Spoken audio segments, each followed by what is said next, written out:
Hello aspirants, welcome to Bhagyalakshmi IAS institute way passion meat purpose. So ఈరోజు మనము important న్యూస్లో ఉన్న ఆర్గనైజేషన్స్ ఏంటి అనేది చూద్దాము. సో ఇది వచ్చేసి మనకి యూపీఎస్సీ కానీ టీఎస్పీఎస్సీ కానీ or APPSC any other state ఎగ్జామ్కి ఇది చాలా చాలా ఇంపార్టెంట్ అని చెప్పొచ్చు. ఓకేనా. సో మన రీసెంట్గా ఏపీపీఎస్సీ తీసుకున్న, టీఎస్పీఎస్సీ తీసుకున్న, లేకపోతే మన యూపీఎస్సీ తీసుకున్న ఆర్గనైజేషన్స్ నుంచి క్వశ్చన్స్ అయితే ఉంటాయి. ఓకేనా. సో చూద్దాం. ఇంటర్నేషనల్ ఆర్గనైజేషన్స్లో మనం మొన్న కొన్ని డిస్కస్ చేసుకున్నాము, ఇంకా చాలా ఉన్నాయి, మనం డిస్కస్ చేద్దాము ఫర్దర్గా. సో మనకు అరౌండ్గా ఎన్ని ఉన్నాయంటే 38 పేజెస్ చేశాను నేను. మొత్తం కంప్లీట్ 1 year ఇందులో ఉంటాయి. సో ఇంటర్నేషనల్ ఆర్గనైజేషన్లో ఇక్కడ చూడండి, ఇది రీసెంట్గా న్యూస్లో ఉన్నది ఇంటర్నేషనల్ షుగర్ ఆర్గనైజేషన్, ఐఎస్ఓ అని అంటాము. ఐఎస్ఓ అంటే ఏంటంటే ఇంటర్నేషనల్ షుగర్ ఆర్గనైజేషన్స్. మరి అసలు ఇది న్యూస్లో ఏ విధంగా ఉంది అనేది కూడా మనము ఎక్కడి నుంచి తీసుకున్నాము, సోర్స్ ఉంది. And India leads to the global leadership. ఇక్కడ ఏమంటున్నారంటే ఇండియా అనేది గ్లోబల్గా తీసుకున్నప్పుడు లీడర్షిప్ రోల్ అనేది ఉంది. ఎందులో అంటే షుగర్ ఇండస్ట్రీ. ఓకేనా. India is a global leadership role in sugar industry as a chair of International Sugar Organization 2024. So న్యూస్లో ఎందుకు ఉంది అని అంటే ఈ ఇంటర్నేషనల్ ఆర్గనైజేషన్ షుగర్ ఆర్గనైజేషన్ 2024కి ఇది ఏముంది మనకి ఇక్కడ చైర్ ఆఫ్ అన్నట్టుగా. ఓకేనా.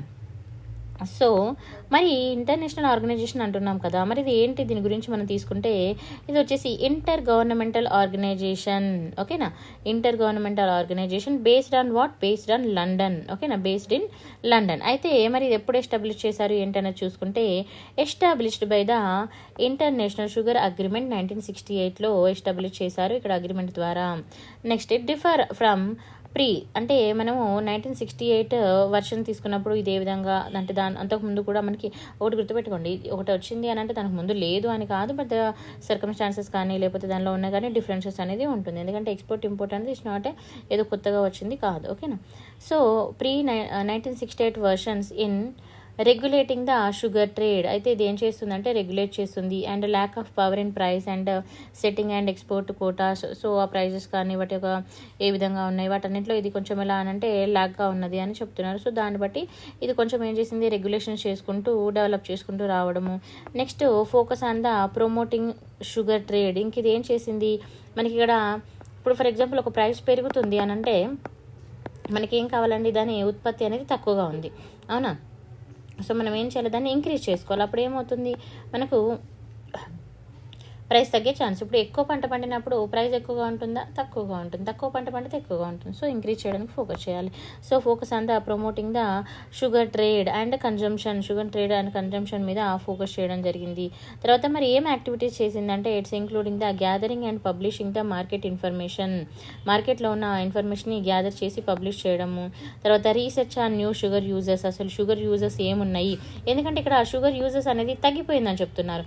సో ఇప్పుడు షుగర్ యూజర్స్ తెలిస్తేనే కదా మనం దీన్ని ఎక్కడ ఇన్వెస్ట్ చేయాలని తెలుస్తుంది. సో న్యూ షుగర్ యూజర్స్ ఎక్కడ ఉన్నాయి, facilitating the inter governmental discussions అనేవి ఇలా జరిగాయి అన్నట్టు. న్యూ షుగర్ యూజర్స్ ఏమున్నాయి, లేకపోతే ఫెసిలిటేటింగ్ ఇంటర్ గవర్నమెంటల్ డిస్కషన్స్ అనేవి మనకు జరిగాయి. మరి హిస్టారికల్ బ్యాక్గ్రౌండ్ తీసుకుంటే ఏ విధంగా ఉంది అని అంటే ఇట్స్ ఏ టెంపరరీ, హిస్టారికల్ తీసుకున్నప్పుడు it's a temporary international agreement. ఓకేనా. 1937లో కూడా ఉంది, చెప్పాను కదా. అంటే 1968 కూడా మనకి ఉంది. సో 1937లో టెంపరరీ అగ్రిమెంట్ అనేది ఉండడం జరిగింది. అండ్ ఏమి to regulate the global demand and supply. So దాని యొక్క ఏమేంటి, సో ఈ షుగర్ యొక్క డిమాండ్ అండ్ సప్లైని ఏం చేయాలి, రెగ్యులేట్ చేయడము. ఓకేనా. మరి నెక్స్ట్ చూసుకుంటే ఇనిషియల్గా తీసుకున్నప్పుడు ఇంటర్నేషనల్ షుగర్ కౌన్సిల్ అనేది మనకి ఫామ్ అయి ఉన్నది. అయితే మనకి ఇప్పుడు యునైటెడ్ నేషన్ కాన్ఫరెన్స్ ఉంది కదా. సో యునైటెడ్ నేషన్ కాన్ఫరెన్స్ దేని మీద అంటే ట్రేడ్ అండ్ డెవలప్మెంట్. ఎప్పుడు మనకి ఇక్కడ 1968లో ఏం సజెస్ట్ చేసింది అంటే సజెస్టెడ్ ఏ పర్మనెంట్ అగ్రిమెంట్. అయితే ఇప్పటివరకు ఏంది, వీళ్ళు ఇక్కడ టెంపరవరీ అగ్రిమెంట్ ఉంది కదా. సో ఈ టెంపరవరీని ఏం చేసుకోమన్నా పర్మనెంట్ చేసుకోమన్నట్టుగా సజెషన్ అయితే చేయడం జరిగింది. And it's leading to the establish in the International Sugar Organization. ఇలా ఈ లీడ్ ఏమైందంటే మనం ఈరోజు ఇంటర్నేషనల్ ఆర్గనైజేషన్ ఏర్పాటు చేసుకోవడానికి ఇది ఒక రీజన్గా మనం చెప్పుకోవచ్చు. Next ISO functions. మరి ఏం చేసేది ఇంటర్నేషనల్ షుగర్ ఆర్గనైజేషన్ అంటే it's not involved in regulating the sugar trade through the price setting and export Kotas. So ఇది ఏమంటుంది, ఇట్స్ నాట్ ఇన్వాల్వ్ అవ్వదు ఎందులో, రెగ్యులేటింగ్ ద షుగర్ ట్రేడ్ని రెగ్యులేట్ చేయడంలో. అది ఏ విధంగా త్రూ ద ప్రైస్ సెట్ చేయడం, ఎక్స్పోర్ట్ చేయడంలో, ఎక్స్పోర్టింగ్ కోటలో ఇది ఇన్వాల్వ్ అవ్వదు. మరి ఆబ్జెక్టివ్స్ ఏంటి అని అంటే promote the sugar trade and consumption. Sugar trade and consumption promote చేస్తుంది. And information gathering and publication regarding the sugar market. Next research into the new sugar రిలేటెడ్గా ప్రోడక్ట్స్ ఏం యూజ్ చేయొచ్చు. తర్వాత ఫెసిలిటేటింగ్ ద ఇంటర్ గవర్నమెంటల్ డిస్కషన్కి ఇది ఒక ప్లాట్ఫామ్ని provide చేయడము. మరి membership and location తీసుకున్నప్పుడు ఇది ఎక్కడ ఉంది అంటే లండన్లో ఉంది. మరి మెంబర్షిప్ తీసుకుంటే 87 కంట్రీస్ అయితే ఉన్నాయి 2017 వరకు. ఇంపార్టెంట్ కీ పాయింట్స్ తీసుకుంటే ఇండియాస్ గ్లోబల్ షుగర్ పొజిషన్ అనేది ఏ విధంగా ఉంది. So it's a largest consumer and second largest producer of sugar. India అనేది largest consumer and second largest producer. ఇది ఇంపార్టెంట్, ఈ పాయింట్ మీద క్వశ్చన్ అడుగుతారు. And global India is hold the significant share. ఎంత ఉందండి మనకి 15% of the global sugar consumption ఉంది, 20% sugar production అనేది ఉంది. రిమెంబర్ దిస్, ఓకేనా. Next dominate the eastern hemisphere and completing the Brazil dominion in the western hemisphere. So different ప్లేసెస్లో తీసుకున్నప్పుడు India position అనేది ఏ విధంగా ఉందో చూసుకుంటే సరిపోతుంది. Next topic ethanol production in India. So ఇది కూడా ఇంపార్టెంట్ అండి, ఇథనాల్ మీద క్వశ్చన్స్ ఎక్కువ అడుగుతారు. So India's ascent to the third largest ethanol producer. India తీసుకుంటే ఇది మనకి థర్డ్ లార్జెస్ట్ ప్రొడ్యూసర్ అని చెప్పడం జరుగుతుంది. Globally it's important commitment. నేను రీసెంట్గా టీఎస్పీఎస్సీ వాళ్ళకి mains answer writing programme conduct చేసినప్పుడు ఇది న్యూస్లో ఉందని దీనికి రిలేటెడ్గా క్వశ్చన్ కూడా ఇవ్వడం జరిగింది. మెయిన్స్ ఆన్సర్లో చాలామంది బాగానే రాయగలిగారు. బట్ చూసుకోవాలి, ఇలాంటి టాపిక్స్ మీద మనకి ఇంపార్టెంట్ అయితే ఉంటాయి. Next green energy initiative. మరి ఇప్పుడు ఇథనాల్ ప్రొడక్షన్ ఇండియా తీసుకున్నప్పుడు దీని ఇంపార్టెంట్ ఏంటి, దీని యొక్క సిగ్నిఫై ఏంటి అండ్ కమిట్మెంట్ ఏ విధంగా ఉన్నాయనేది చూసుకోవాలి. ఓకేనా. First of all third largest ethanol producer. India అనేది third largest ethanol producer. Globally signifies the commitment to green energy initiatives ఉన్నాయి. అండ్ ఇంకేం చేస్తుంది, అడ్రసింగ్ ద ఛాలెంజెస్ ఏంటి అవి related to the surplus of the sugar. ఓకేనా. in the domestic market and remarkable progress in the ethanol blending, increasing the farm of 5%. 2000 మనం 1920 తీసుకుంటే and 2023 తీసుకున్నప్పుడు 5% అనేది ఇంక్రీజ్ అయింది అని చెప్పడం జరుగుతుంది. In the blending rate during the financial year and show casing deducting the just renewable energy sources ద్వారా అని చెప్తున్నారు. Next initiatives of the national sugar initiative. So ఇదంతా కూడా మనకి రిలేటెడ్ ద షుగర్లోనే వస్తుంది, మీకు ఇథనాల్ కూడా ఈ టాపిక్. సో సపరేట్ క్వశ్చన్ కూడా మనకు ఉంటుంది. సో మరి ఇనిషియేటివ్ ఏమున్నాయి, నేషనల్ షుగర్ ఇన్స్టిట్యూషన్ మనకి ఎక్కడ ఉందండి, నేషనల్ షుగర్ ఇన్స్టిట్యూషన్ అనేది కాన్పూర్లో ఉంది. కాన్పూర్ ఎక్కడ ఉంది, ఎవరైనా నాకు కమెంట్ సెషన్లో పెట్టండి. అండ్ నెక్స్ట్ తర్వాత తీసుకుంటే engage in the collaboration with the multiple అంటే ఒక్క కంట్రీతో కాకుండా డిఫరెంట్ కంట్రీస్తో ఇది కొలాబరేషన్ అయితే చేసుకొని ఉంది, like Indonesia, Nigeria, Egypt and Fiji. ఓకేనా. నెక్స్ట్ టాపిక్ తీసుకుంటే కంప్లీట్ ఇది న్యూ టాపిక్ దాంతో కంపేర్ చేస్తే. ఓకేనా. Indian Ocean Tuna Commission. So what is the Indian Ocean Tuna Commission అంటే ఇక్కడ చూడండి 19th century. ఓకేనా. 19th working party on data collection and statistics of the Indian Ocean Tuna Commission inaugurated. ఎక్కడ ఏర్పాటు చేశారు, ఇది ముంబైలో ఏర్పాటు చేశారు. ఓకేనా. సో ముంబైలో 19th వర్కింగ్ పార్టీ అనేది ఏర్పాటు చేయడం జరిగింది. మరి దేని మీద ఈ పార్టీ అనేది అంటే data collection and statistics of India's Ocean. So which commission is this? Tuna Commission, Indian Ocean Tuna Commission. గుర్తుపెట్టుకోండి, IOTC, Indian Ocean Tuna Commission. ఎక్కడ ఏర్పాటు చేశారు? ముంబైలో. ఓకేనా. నెక్స్ట్ మరి దీని గురించి తీసుకుంటే it's formed on the intergovernmental organization to oversees the sustainable management and highly migrated fisheries and tuna and similar species in the Indian Ocean. సింపుల్గా చెప్పాలంటే ఇప్పుడు మనకి మైగ్రేటరీ స్పీసీస్ ఒక ప్లేస్ నుంచి ఒక ప్లేస్కి వెళ్తుంటాయి కదా. సో అలాంటి సందర్భంలో వాటికి కూడా మనము ఏ విధంగా ప్రొవైడ్ చేయాలి, వాటిని కూడా మనం ప్రొటెక్ట్ చేయాల్సిన అవసరం కూడా ఉంటుంది కదా. సో ఇప్పుడు అలా అని ఇప్పుడు వేరే దేశం నుంచి మన దగ్గరికి కొన్ని వచ్చినప్పుడు సో ఇలా కొన్ని అగ్రిమెంట్స్ కూడా ఉంటాయి అన్నట్టుగా అవి ఏంటనేది కూడా చూసుకోవాలి. చూడండి, the agreement for the establishment of the Indian Ocean Tuna Commission అనేది ఎస్టాబ్లిష్ చేయడానికి ఇక్కడ ఒక అగ్రిమెంట్ కూడా మనం చేసుకోవడం జరుగుతుంది. It was adapted. ఎప్పుడు అడాప్ట్ చేసుకున్నారు అగ్రిమెంట్ అంటే 105th session of the Food and Agriculture Organization of the United Nation on 1993లో అగ్రిమెంట్ కూడా చేసుకోవడం జరిగింది. ఓకేనా. అవి సేఫ్గా ఎలా మన దగ్గరికి వస్తాయో మళ్ళీ అలానే కూడా అవి అవి వెళ్ళడము కానీ వాటికి కావాల్సిన ఏమైనా ప్రొవైడ్ చేయడం కానీ, సో ఇలా మనకు కొన్ని ఉంటాయి అన్నట్టుగా. ప్రతిదాన్ని మనం డెప్త్గా చూడలేము, but at least UPSC point of వ్యూలో కానీ ఏపీపీసీ టీఎస్పీసీ పాయింట్ ఆఫ్ వ్యూలో little bit we should know. ఓకేనా. మరి ఇది ఒక మెయిన్ ఆబ్జెక్టివ్ ఏంది అసలు అగ్రిమెంట్ అంటే, ఇది చూడండి, it aim to the foster collaboration among the contracting the members for effective management and ensuring the sustainable utilization of fisheries and resources within the Indian Ocean. వాటికి అంటే యూటిలైజేషన్ అనేది ఏ విధంగా ఉండాలి, అండ్ మరి ఇప్పుడు ఒక ప్లేస్ నుంచి ఒక ప్లేస్కి ఏదైనా వచ్చినప్పుడు మేబీ ఈ సస్టైనబుల్ డెవలప్మెంట్లో కూడా ఒక పార్ట్ అవుతుంది. ఎందుకనంటే ఫస్ట్ ఆఫ్ ఆల్ వాటి వల్ల మనకి ఇక్కడ కూడా ఇష్యూస్ అనేది కూడా ఉండకూడదు కదా. సో అదొకటి. And at the same time వాటి యొక్క మేనేజ్మెంట్ అనేది మనం చక్కగా చూసుకోగలగాలి అలా అని చెప్పడం జరుగుతుంది. నెక్స్ట్ మరి దీని యొక్క మెయిన్ ఇంపార్టెంట్ రోల్ ఏంటంటే, Indian Ocean represent the world second largest tuna fisheries. ఈ టూనా ఫిషరీస్కి మన ఇండియన్ ఓషన్ అనేది ఏం రిప్రజెంట్ చేస్తుందంటే, వరల్డ్లోనే సెకండ్ లార్జెస్ట్ టూనా ఫిషరీ అనేది ఎక్కడ ఉందంటే ఇండియాలో ఉంది. ఈ పాయింట్ ఇంపార్టెంట్ చూసుకోవాలి. ఓకేనా. ఇక్కడ చూసుకోండి, క్వశ్చన్లోనే ఉంది. టూనా కమిషన్ అంటే టూనా ఫిషరీస్, ఏవి టూనా ఈ ఫిషరీస్ మీద పెట్టిన కమిషన్ అన్నట్టుగా. ఓకేనా. నెక్స్ట్ మరి మెంబర్షిప్ ఎవరు అని అంటే, currently including the 31 contracting parties IOTC members with 2 cooperating non contracting parties and Liberia and Senegal. And membership eligibility అనేది కూడా ఎట్లా ఉంటుంది చూసుకుందాం. మెంబర్షిప్ ఎలిజిబిలిటీ తీసుకుంటే it's extended to various categories like Indian Ocean coastal nation కానీ, తర్వాత united members countries, తర్వాత UN special organisation members, next nation engaged in the మన టూనా కమిషన్ తీసుకున్నప్పుడు with in the Indian Ocean. ఎక్కడ అంటే Indian ocean. ఇది గుర్తుపెట్టుకోవాలి మనకి. ఫస్ట్ ఆఫ్ ఆల్ ఇండియన్ ఓషన్లో, ఓకేనా. అండ్ టూనా కమిషన్ ఒకటి గుర్తుపెట్టుకోండి. మరి ఈ టూనా కమిషన్ వచ్చేసి ఇది టూనా ఫిషరీస్ మీద, ఇది ఒకటి గుర్తుపెట్టుకోండి. ఓకేనా, మెయిన్ ఇంపార్టెంట్. మరి లొకేషన్ కూడా ఎక్కడ అనేది కూడా మనం చూసుకుంటే, ఇక్కడ చూడండి హెడ్ క్వార్టర్ అనేది ఎక్కడ ఉందంటే, ఈ head quarter situated in Victoria. ఓకేనా, గుర్తుపెట్టుకోండి.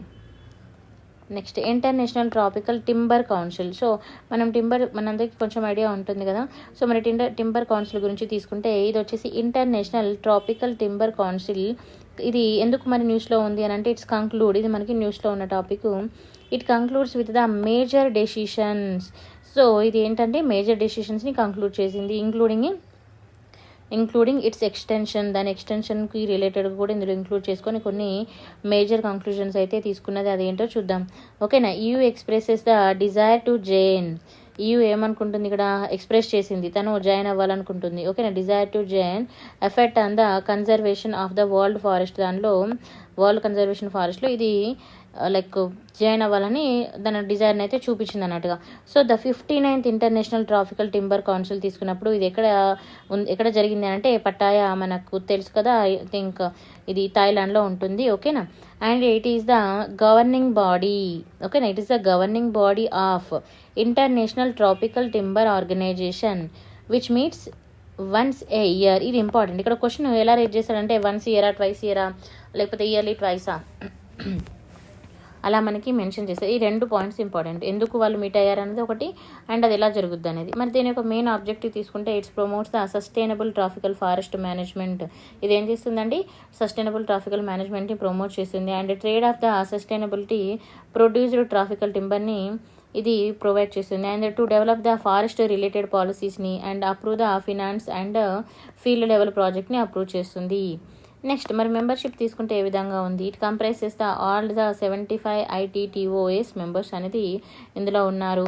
And it associated the 4 committees తోటి అసోసియేట్ అయి ఉంది. ఈ కమిటీస్ నేమ్స్ మీరు గుర్తుపెట్టుకోవాలంటే ఎగ్జామ్ పాయింట్ ఆఫ్ వ్యూలో, committee on the economic statics and market అంటే మేడం కష్టంగా గుర్తుపెట్టుకోవాలంటే అట్లీస్ట్ ట్రై టు రిమెంబర్. ఎందుకనంటే ఇక్కడ మనకి క్వశ్చన్ అనేది డైరెక్ట్గా అడగారు, ABCD అట్లా ఇయ్యరు కదా. 1 2 2 1 లేకపోతే 1 3 లేకపోతే 1 4 లేకపోతే ఆల్ ఆఫ్ ద ఎబో లేకపోతే స్టేట్మెంట్ 1 స్టేట్మెంట్ 2 ఇలా ఇస్తారు కాబట్టి చూసుకోవాలి. And committee on the reforestation and forest management. Next committee on the forest industry. Next committee on the financial administration. Next International Tropical Timber Organization. ఓకేనా. So ఇది తీసుకుంటే same topic repeat అయింది. So next ఇక్కడ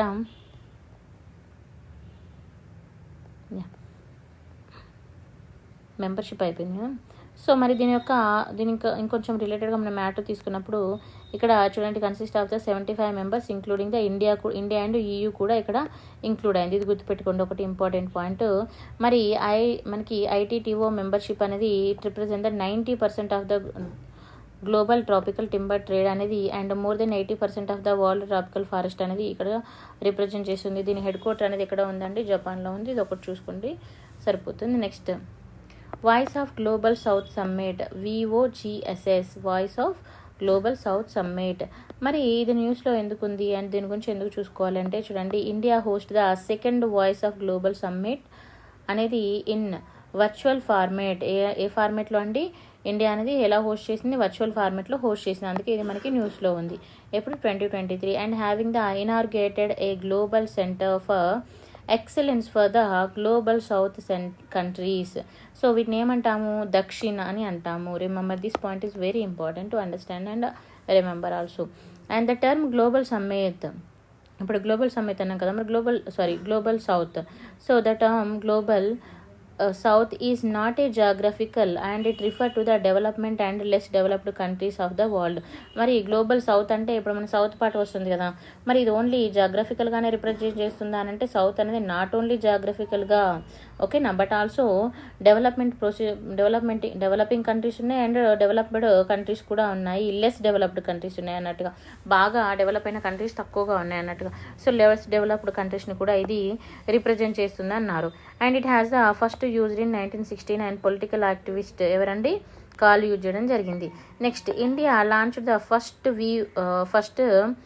ఇక్కడ నేను షార్ట్కట్లో చెప్తున్నా, VOGSS virtually in ఎప్పుడు జరిగింది? ఫస్ట్ టైం ఇండియాలో అనేది ఇంపార్టెంట్ గుర్తుపెట్టుకోవాలి. ఇక్కడ అడుగుతారు ఇండియాలో ఎన్నో టైము, అట్లా కూడా మనకి క్వశ్చన్ అడిగే ఛాన్స్ ఉంటుంది. ఫస్ట్ టైం అండి. And in the Wake of G20 presidency. మరి దీని యొక్క మెయిన్ ఆబ్జెక్టివ్ ఏంటంటే to make the development of the people by the people for the people. To make the development of, మనకు తెలుసు, of the people, by the people and for the people. The focus of India's G20 presidency 2023. Remember this. And second VOGS అనేది ఏ platform to discuss. ఏం discuss చేసిందంటే వేస్ to sustain the momentum and generating towards more inclusive representatives and progressive world order. Next మరి sessions తీసుకున్నప్పుడు it will be structured into the 10 sessions. ఎన్ని sessions అండి? 10. The inaugural and concluding the sessions would be head of the state and government level. There will be 8 ministerial sessions కూడా ఉన్నాయి. And దీని యొక్క theme కూడా చూసుకోవాలి. మనకి మెయిన్గా థీమ్ కూడా important. Theme of the inaugural leader session తీసుకుంటే మెయిన్ థీమ్ ఏంటంటే together for everyone growth and everyone trust. అందరూ కలిసి వర్క్ చేయడం, లైక్ నమ్మకంతో అందరూ కలిసి వర్క్ చేయాలి అండ్ అందరూ కూడా డెవలప్ అవ్వాలి, అంతే కదా. Next, the theme of the concluding leaders. ఈ పాయింట్స్ ఇంపార్టెంట్ గుర్తుపెట్టుకోవాలి. కంక్లూడింగ్ లీడర్స్ యొక్క థీమ్ ఏంటి అని అంటే global south, together for one future. అందరూ కలిసి మన వర్క్ చేసుకోవాలన్నట్టుగా చెప్తున్నారు. Next, focus to share the beneficial outcomes and progressive achievements and concern. Like ఒకరితో ఒకరు షేర్ చేసుకోవడం వల్ల బెనిఫిట్గా ఉంటుంది. So focus on that area which is, అంటే మనం ఏది షేర్ చేసుకుంటే మనం సక్సెస్లోకి వెళ్తాము.